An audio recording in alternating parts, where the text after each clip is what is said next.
बार बार IVF fail अगर हो जाए तो उसका निदान कैसे करें।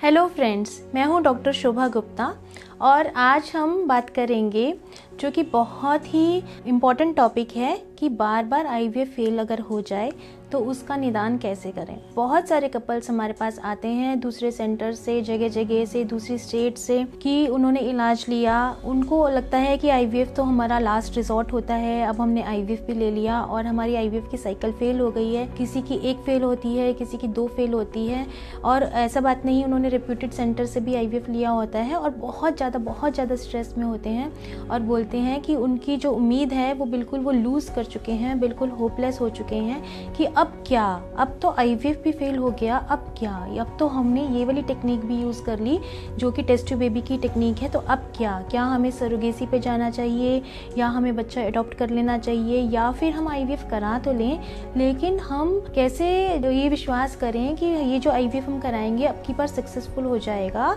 क्योंकि हम ऑलरेडी 1 या 2 साइकिल फेल हो चुके हैं। तो जो ऐसी परिस्थिति में जब कपल आते हैं तो वो इतने स्ट्रेस में होते हैं कि sometimes they just burst in front of the doctor और बहुत ज़्यादा इमोशनल डिस्टर्बेंस होता है, फैमिली स्ट्रेस भी होता है, मॉनेटरी स्ट्रेस भी होता है, क्योंकि पैसा भी खर्च तो किया ही होता है, इतने इंजेक्शंस लिए होते हैं, सब कुछ होता है। तो जब हम उनकी रिपोर्ट्स देखते हैं तो बहुत सारी जगह पे ऐसा होता है कि आप गए, आपने किसी अच्छे सेंटर में या जहाँ से भी आपने आईवीएफ कराया, लेकिन आपका डॉक्टर के साथ रेपो इतना नहीं बन पाया, आप स्ट्रेस में ही रहे, आपके स्ट्रेस को हैंडल नहीं किया गया। वहाँ पर जाकर आप गए, आपको इंजेक्शंस लगे, आपकी टेक्निक जो है जो यूज़ होनी थी वो यूज़ हो गई, लेकिन आपकी जो काउंसलिंग होनी चाहिए थी या आपसे पूछना चाहिए था कि आपको कोई फैमिली में स्ट्रेस तो नहीं है या आपको कोई और तकलीफ तो नहीं है, तो कई बार वो चीज़ें नज़रअंदाज हो जाती हैं कि जो कि बहुत इंपॉर्टेंट होती हैं आईवीएफ के सक्सेसफुल होने के लिए। बिकॉज ये जो टेक्निक है ना इन विट्रो फर्टिलाइजेशन, ये वैसे तो एक साइंटिफिक टेक्निक है, लेकिन इसके साथ कपल के इमोशन जुड़े होते हैं। ये कोई ऐसा नहीं है कि अपेंडिसेक्टमी कर दी, अपेंडिक्स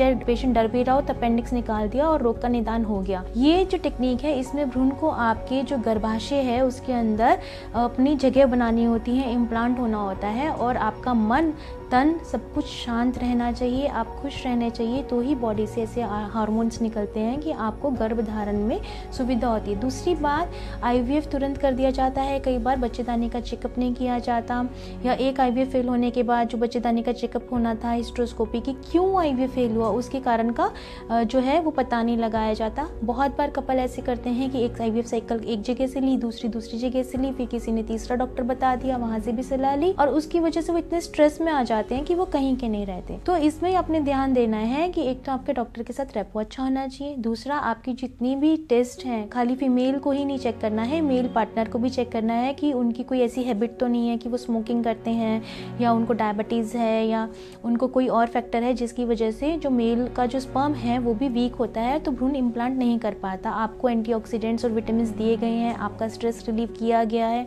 क्या आपकी साइकिल ऐसे प्लान की गई है कि जब आप बिल्कुल स्ट्रेस फ्री रहें, कोई फंक्शन या वैसा कुछ तो नहीं आ रहा कि जो आपको अटेंड करना था जिसकी वजह से फेलियर हो, आपको कोई और तकलीफ तो नहीं है साइड बाय साइड जब आपका आईवीएफ साइकिल स्टार्ट हुआ है। और बच्चेदानी की जांच करना और टीबी डायग्नोस करना बहुत ज़्यादा ज़रूरी है।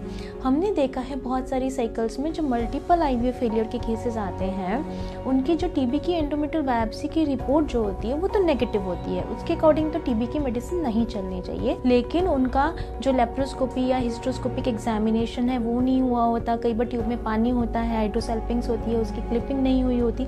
बहुत छोटी सी माइन्यूट सी चीज़ें हैं जो कि भीड़ के कारण या किसी भी वजह से नज़रअंदाज हो जाती हैं, जिनको जब हम रेक्टिफाई करते हैं, एंटीबायोटिक का कोर्स देते हैं, विटामिन देते हैं, आपके स्ट्रेस को फ्री करते हैं, तो आप तुरंत जो है प्रेगनेंसी अचीव कर लेते हैं। तो स्ट्रेस को जो है उसको आपको आने नहीं देना है अपनी लाइफ में और अपने डॉक्टर के साथ रेपो बनाना है, उनसे प्रश्न पूछने हैं, डर के किसी सेंटर में नहीं जाना है और अच्छे से जो है आपने में जो IVF है वो अच्छे से लेना है और स्ट्रेस में नहीं रहना है। अपनी सारी जांचें, अपनी आपके हार्मोन्स, आपके शुक्राणु की जांच, विटामिन सब कुछ लेना है। अब आती है रेस्ट की बात। बहुत सारे कपल्स के क्वेश्चन होते हैं कि हमने रेस्ट तो किया था, हमने दवाई तो ली थी, हमने इंजेक्शंस भी लिए थे, फिर क्यों फेल हो गया। फिर भी देखो, एक साइकिल का सक्सेस रेट 100% तो नहीं है। 30% से 25% तो जो कपल हैं वो किसी ना किसी वजह से फेल हो ही जाते हैं किसी भी IVF साइकिल में। तो उनको क्या करना है, उनकी जो बाकी की जांच है, जो सेकंड चांस है, उसके अंदर उन्होंने सारी जांच करानी है। शुक्राणु की जांच, सीमन कल्चर, कोई इन्फेक्शन तो नहीं थी, एंडोमेट्रियल बायोप्सी, TB के कोई थक्के तो नहीं दिख रहे हिस्ट्रोस्कोपी में, उसको रेक्टिफाई करना है। अपने स्ट्रेस को दूर करना है इस फियर फैक्टर से कि बार बार फेल हो जाएगा, इसमें नहीं रहना है। और फिर अच्छे से जब आप इलाज लेंगे, खुश मन से इलाज लेंगे, तो जरूरी जो गर्भ धारण करने में आप सक्सेसफुल रहेंगे। ऐसा कुछ नहीं है, ये कोई रॉकेट साइंस नहीं है। हमारे यहाँ पे जितने भी मल्टीपल फेलियर केसेस आते हैं वो सक्सेसफुल हो जाते हैं। 1% केसेस ऐसे होते हैं जिसमें यूट्रस में कुछ ऐसी प्रॉब्लम है कि यूट्रस की झिल्ली बिल्कुल ही नहीं बन रही है, चिपकी हुई है, या बिल्कुल 1% केसेस ऐसे होते हैं जिनको सरोगेसी एडवाइस किया जाता है। 99% कपल्स कारण ढूंढने के बाद सक्सेसफुल हो जाते हैं।